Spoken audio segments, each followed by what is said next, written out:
નમસ્કાર સજ્જનો, સ્વાગત છે આપનું અમારી યુટ્યુબ ચેનલ ક્રિએટિવ ગુજરાતી ઉપર. તો સજ્જનો, નિફ્ટી ઇન્ડેક્સ આજે ડાઉન ખુલ્યો હતો.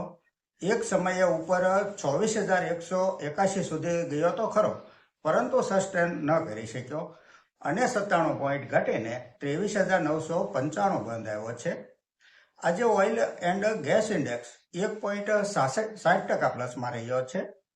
સૌથી વધારે ઘટવામાં નિફ્ટી પીએસયુ બેંક ઇન્ડેક્સ 2.20% ઘટ્યો છે.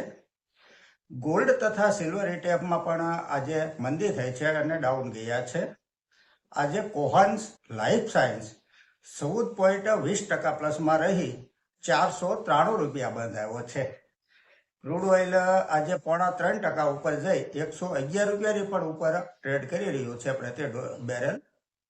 દોસ્તો, સ્ટોક માર્કેટ જ્યારે ડાઉન હોય ને અને એક જ રેન્જમાં કન્સોલિડેટ કરતું હોય અને રિટર્ન એવા કંઈ ખાસ દેખાતા ન હોય ત્યારે મોટા ભાગે બધા જ એક હાથવગું હથિયાર સમજીને સ્મોલ કેપ માઇક્રો કેપ ઉપર રીતસરના તૂટી પડતા હોય છે.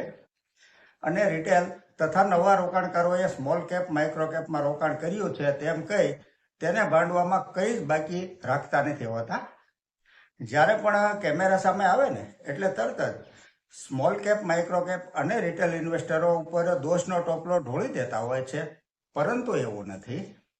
મારે આજે એક એવી કંપની વિશે ચર્ચા કરવી છે જે સ્મોલ કેપ તો છે જ, પરંતુ સાચા અર્થમાં તો કંપની માઇક્રો કેપ છે, જેની માર્કેટ કેપ ફક્ત 1,588 કરોડની છે.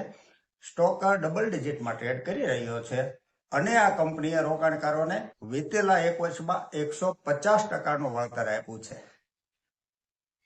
આજથી એક વર્ષ પહેલા એટલે કે તારીખ 28 એપ્રિલ 2025 દિવસે સ્ટોક પ્રાઇસ હતી 13 રૂપિયા 33 પૈસા, જે આજે છે 33 રૂપિયા 36 પૈસા, 150% વળતર. અને આ કંપનીનું નામ છે SBC export limited. Sales profit જો જોઈએ તો જે સેલ્સ ડિસેમ્બર 2024 ક્વાર્ટરમાં 50 કરોડ હતું તે ત્યાંથી વધી 70.50 કરોડ થયું છે. નેટ પ્રોફિટ 3 કરોડથી વધી 9.44 કરોડ થયો છે. છેલ્લા એક વર્ષનું 150%, 3 વર્ષનું 56% અને 5 વર્ષનું રિટર્ન 104% CAGR છે. આ માઇક્રોકેપ કંપનીએ રોકાણકારોને સારું એવું વળતર આપ્યું છે. આગળની કંપની છે રિટેલરોની માનીતી એવી યશ બેંક લિમિટેડ.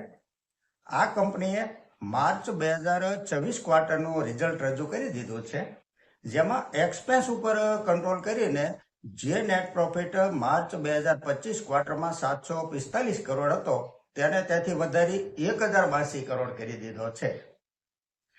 અને બીજી એક ખાસ વાત છે, માર્ચ 2025 ક્વાર્ટરમાં એફઆઈઆઈનું હોલ્ડિંગ 26.88% હતું, તે ત્યાંથી વધીને સીધું 46.42% થયું છે.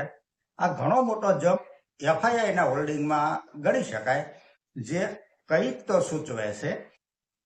આગળ એક સજ્જન આઇનોક્સ વિન્ડ વિશે વાત કરવા કહે છે.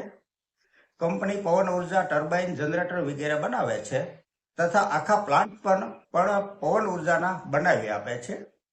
સ્ટોક ઉપરના લેવલેથી સારો એવો ઘટેલો છે, ડિસ્કાઉન્ટ ઉપર ટ્રેડ કરી રહ્યો છે. સેલ્સ પ્રોફિટ જોઈએ તો જે સેલ્સ ડિસેમ્બર 2025 ક્વાર્ટરમાં 911 કરોડ હતું તે ત્યાંથી વધી 1,207 કરોડ થયું છે. નેટ પ્રોફિટ 110 કરોડથી વધી 127 કરોડ થયો છે. છેલ્લા 3 વર્ષનો કમ્પાઉન્ડિંગ પ્રોફિટ ગ્રોથ 44% છે અને TTM 127% છે.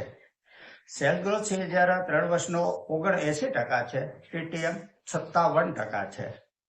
રિઝર્વ કંપની પાસે 4,945 કરોડ છે, તો સામે બોરોઇંગ 1,140 કરોડ છે. માર્કેટ કેપ 17,816 કરોડની છે. સ્ટોક પ્રાઇસ 103 રૂપિયા છે. પી રેશિયો 35.5 છે. ROCE 11.50% છે, તો ROE 11.70% છે. ફેસ વેલ્યુ 10 રૂપિયા છે. શેર હોલ્ડિંગ પેટર્ન જોઈએ તો પ્રમોટર હોલ્ડિંગ 44.18% છે, એફઆઈઆઈ 14.60% છે, ડીઆઈઆઈનું હોલ્ડિંગ 10.96% છે અને પબ્લિકનું હોલ્ડિંગ 30.25% છે. કંપની પ્રોફિટેબલ છે.